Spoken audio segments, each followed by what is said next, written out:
자, 이제 고정부채로 넘어가 보겠습니다. 고정부채는 프로젝트 파이낸스 선순위, 후순위, 모기지론 선순위, 후순위, 그리고 보증금이 있죠. 이것들도 각각 보조표를 만든 다음에 기말 잔액을 가져오는 방법을 사용합니다.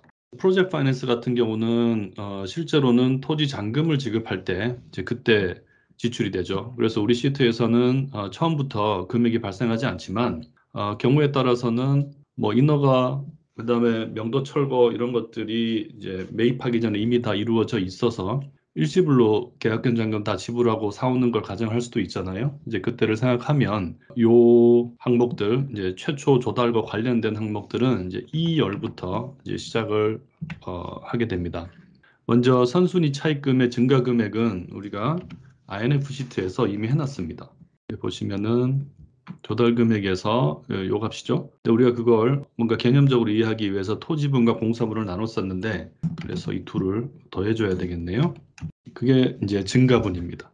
그다음에 감소분은 우리가 계속 해왔던 거하고 똑같습니다. 이전까지 쌓인 것과 이번에 증가한 것, 이 두 가지를 이제 한 번에 말하자면 털어주면 되는데 그게 언제냐면 TI에 가서 요 준공일에 PF를 이제 상환하는 거죠. 그러고서는 모기지론으로 넘어가는 거잖아요. 그래서 요 날을 참조해 주면 됩니다. 그리고 이제 기말은 모든 항목들이 다 그렇듯이 기초 더하기 증가 빼기 기말 해주면 됩니다. 그렇죠? 그래서 증가하는 항목 중에서는 우리가 특별히 위치를 고정해 줘야 되는 것이 없고 감소는 뒤에 카피할 수도 있으니까 행을 고정시키겠습니다. 그리고 나서 요거를 이제 쭉 끌어줄 텐데 1기부터는 기초 금액이 전기 말 금액으로 들어와 있어야죠. 그리고 나서 그 다음은 이제 INF 시트에서 참조하고 감소되는 거는 요 시트들 가지고 이제 시간만 움직이고 그리고 마지막으로 기말 잔액도 모든 다른 계정과 마찬가지로 이제 수식을 넣어주면 됩니다. 그리고 후순위 차입금 식이 생긴 모양은 똑같죠. 근데 참조하는 이제 셀의 위치가 다른 거죠. 이 증가하는 것이 그냥 카피해서 그러니까 내려오면 이 위에 항목에서부터 하나, 둘, 셋, 넷, 다섯 행 밑을 참조하게 됩니다. 근데 그게 이제 후순위 차입금의 금액에 해당할 가능성이 별로 없죠.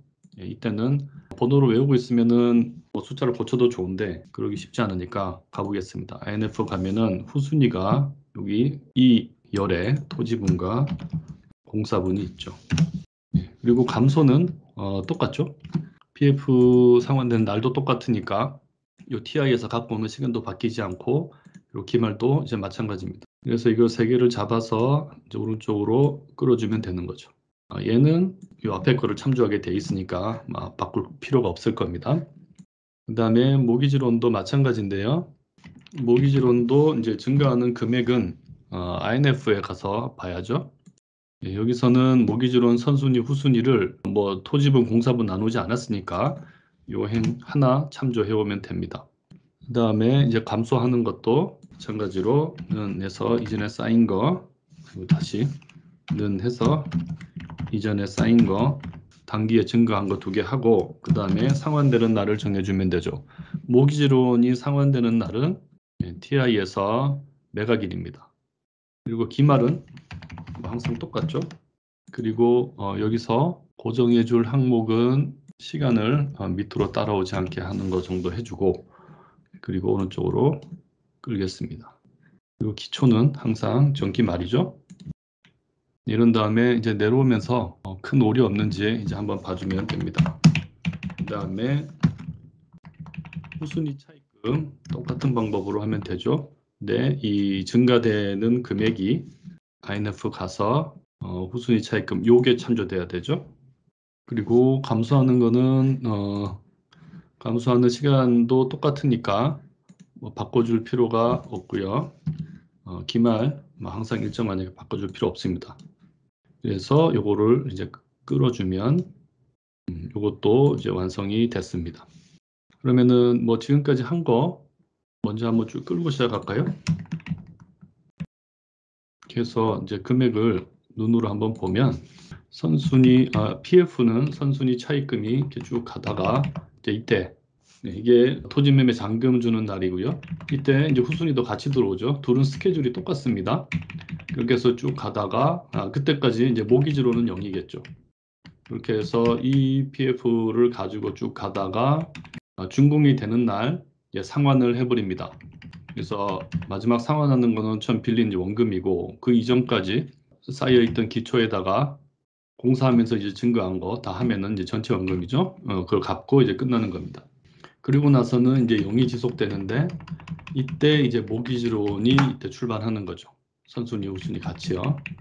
그래서 이어지다가 처분하는 날 역시 상환하고 끝나는 겁니다. 지금 그 대출 관련해서 차입금 관련해서 다루기 시작한 김에 이제 그것의 이자까지 해보겠습니다. 우리가 만약에 그 이자의 지급을 그냥 매월 하는 식으로 시트를 만들었다면 이 이자까지 이 대차대조표에서 뭐가 이제 기입이 될 일이 없겠죠.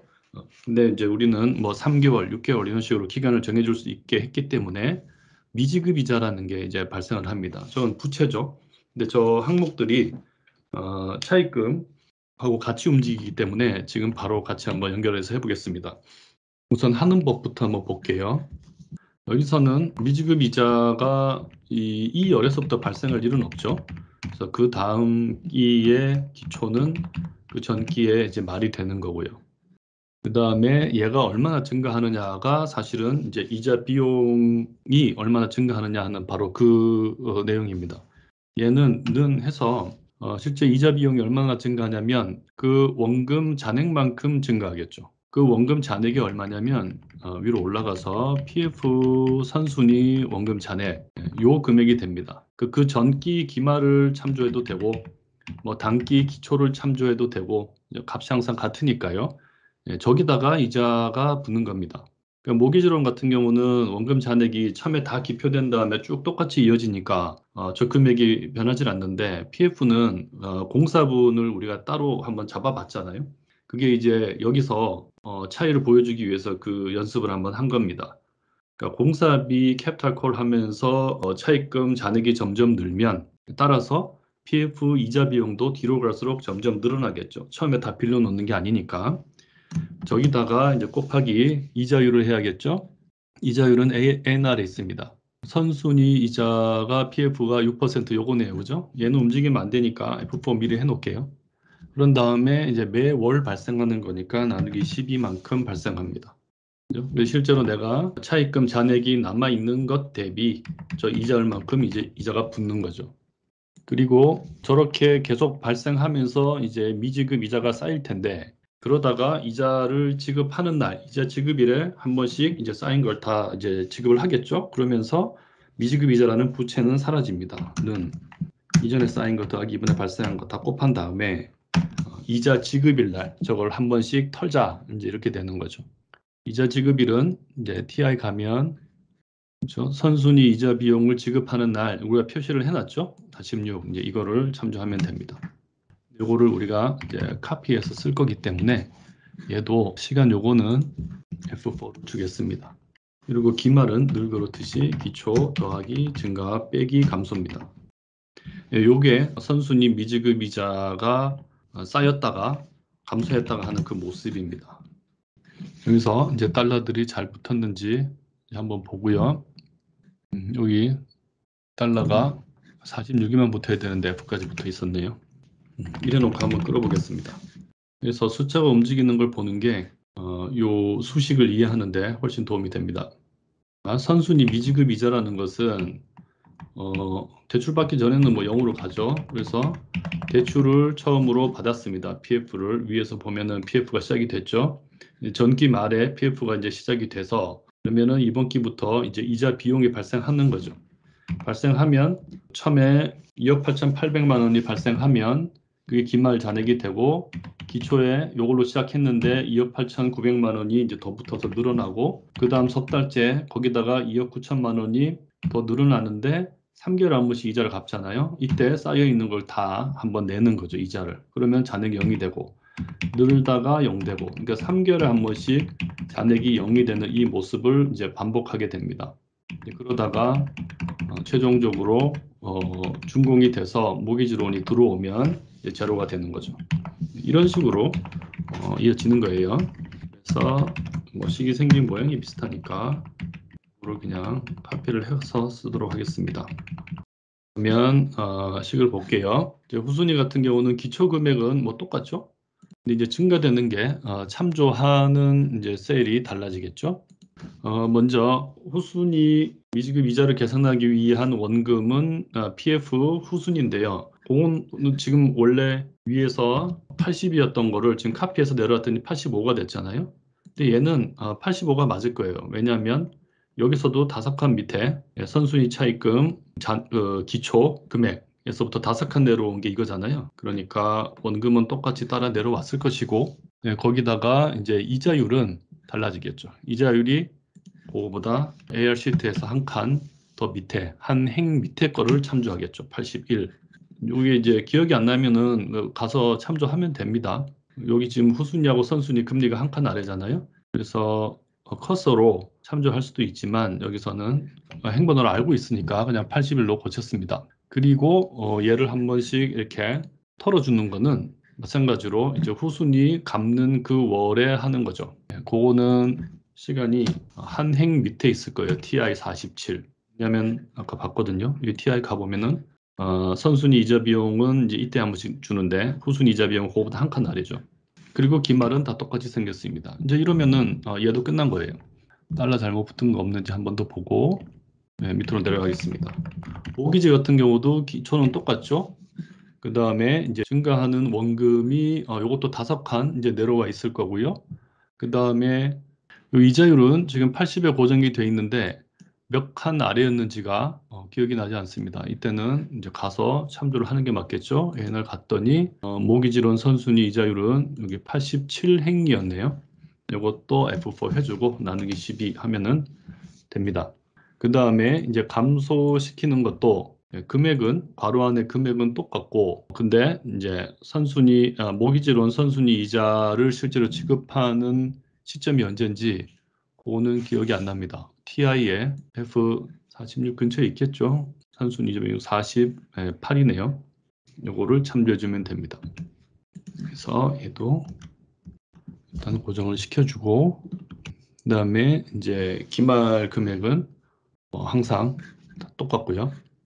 그리고 마지막으로 후순위 모기지론 후순위도 얘는 항상 같고 그 다음에 원금 다섯 칸 내려왔을 거고 요게 아마 82인 것 같은데 몇 번 내려오니까 좀 헷갈립니다. 그때는 가서 보는 게 제일 좋습니다. 모기지론 후순위 88이네요. 이렇게 해주고 그 다음에 이제 감소하는 거는 아까 48이었으니까 얘는 49인 것 같습니다. 하지만 헷갈리니까 가서 보겠습니다. 네, 49 얘를 해주고 기말은 항상 똑같고 이렇게 작업한 거를 PF 후순위의 미지급 이자가 발생하는 스케줄이 선순위하고 일치하고 있고 지금 커서 있는 셀 아래 위가 지금 이제 숫자가 있는 데는 있고 뭐 0인 데는 0이고 그렇잖아요. 그때 출발해서 모기지로는 쭉 가다가 0이 될 때 선순위 후순위가 같이 0이 되면 이러면은 이제 하나하나 숫자는 확인할 수 없지만 뭐 대충 큰 오류는 없나 보다 이제 이렇게 생각하고 넘어갈 수 있겠죠. 그리고는 이제 부채 중에서 이제 마지막이죠. 보증금 갖고 해보겠습니다. 보증금은 이제 더 간단하겠죠. 기초는 당연히 이제 기말을 참조해 주는 거고요. 근데 얘는 우리가 개발이기 때문에 토지를 매입하는 시점에 뭐 보증금이 들어올 일이 없잖아요. 저게 이제 차입금처럼 들어올 일이 없기 때문에 이 열에서 이제 스타트할 필요는 없습니다. 차입금처럼. 차입금은 혹시 이제 이때부터 이제 들어올 수도 있기 때문에 프로젝트 파이낸스 같은 경우는 우리가 이 열에서 시작을 했는데 보증금은 그럴 일이 없죠. 이제 이렇게 각 계정마다 제로 시점부터 해야 되냐, 뭐 1시점부터 해야 되냐를 잘 생각해야 돼요. 그러니까 전부 다 제로 시점에서 출발해 버리면 뭐 빠뜨리는 건 없겠죠. 근데 이제 제로 시점에서 출발해야 하는 것을 간혹 1시점에서 이제 출발해가지고 오류가 생기는 경우가 가끔 있으니까 그 시점 실수하지 않게 잘 봐주는 게 중요합니다. 보증금은 우리가 그 INF에서 이미 보증금 작업을 해놨죠. 요게 이제 보증금 그 단기에 보증금이 얼마나 들어오나 하는 거는 45행이죠. 이때 기말 잔액을 넣으면 안 되죠. 45행을 하고 거기다가 곱하기 TI에서 F23 그 보증금 금액을 우리가 보유하고 있는 기간 동안만 표시하라 해주고요. 그 다음에 보증금이 감소하는 것은 이제 보증금 내줘야 되는 시점이죠. 그게 이제 파는 시점에 내줘야 되는 거죠. 위에 거 쌓인 거를 갖고 있다가 우리가 파는 시점 요 매각일이 되면은 이제 0으로 털어주라 하고 정해주면 됩니다. 그리고 기말은 항상 시기 같죠. 이러면은 이제 보증금도 처리가 됐습니다. 한번 끌어보겠습니다. 이렇게 하면 공사 기간 중에는 보증금 들어올 일이 없고요. 저 모기지론 들어오는 시점에 보증금이 같이 들어와야 됩니다. 지금 그러고 있죠. 그리고 보증금이 이제 임대율이 올라가면서 보증금 잔액이 점점 늘다가 어느 시점이 이제 95%가 차면 이제 보증금이 안 늘어나는 거죠. 뒤에 조금씩 늘어나는 거는 이게 1년이 지나서 보증금이 이제 상승하면서 조금씩 이제 잔액이 늘고요. 그러다가 매각하는 시점이 되면 보증금 다 돌려주고 보증금이라는 부채도 0이 되면서 끝나는 거죠. 지금까지 부채 쪽을 끝까지 한번 내려와 봤는데요. 이거 가지고 이제 위에다가 채워야죠. 실제 우리가 만들려고 하는 것은 이 대차 대조표니까 부채까지 끝났고 이제 고정부채 PF 선순위 차입금은 PF 선순위 차입금 중에서 기말 잔액 요거를 계산하려고 우리가 이 작업을 한 거죠. 그 다음에 후순위 차입금은 기말 잔액 그 다음에 모기지론 선순위 차입금은 요거 기말 잔액 마지막으로 모기지론 후순위 차입금은 마지막이 아니네요. 차입금 중에서 마지막이네요. 요거 기말 잔액 그리고 그 밑에 이제 이자 계산은 또 뭐 같이 붙여서 해놨는데 대차 대조표에는 이자는 안 들어가죠. 저 밑에 있는 이제 보증금 기말 잔액 이렇게 들어갑니다. 그리고 위에서 우리가 하나 빼놓고 지나간 거 그러니까 미지급 이자 비용 해가지고 우리가 한 줄만 이제 남겨놨었는데 아까 그 보유세 할 때도 밑에서 보조표는 이제 토지분 재산세, 종합부동산세, 건물부 재산세 세 개가 있었지만 대차 대조표에는 그냥 묶어서 했잖아요. 그것처럼 이자 비용도 밑에 이제 내부에 계산해 놓은 거 대차 대조표에는 그냥 한 줄로만 넣도록 하겠습니다. 그래서 PF 선순위 미지급 이자 기말 더하기 그 다음에 후순위 기말 더하기 그 다음에 이제 모기지론 기말 더하기 모기지론 후순위 기말 이건 4개를 이제 더해주면 미지급한 이자 그러니까 나의 부채죠. 아직 지급은 하지 않았지만 줘야 되는 이자 계산이 됩니다. 그 미지급 이자가 이제 계산이 됩니다. 그러면은 대차 대조표에서 지금 자산 부분은 현금 하나 말고는 이제 다 계산이 됐고요. 그 다음에 고정자산도 토지 건물 다 계산이 됐고 부채도 유동부채, 고정부채 다 계산이 됐습니다. 그럼 이제 자본만 채우면 대차 대조표를 완성할 수 있게 됐습니다.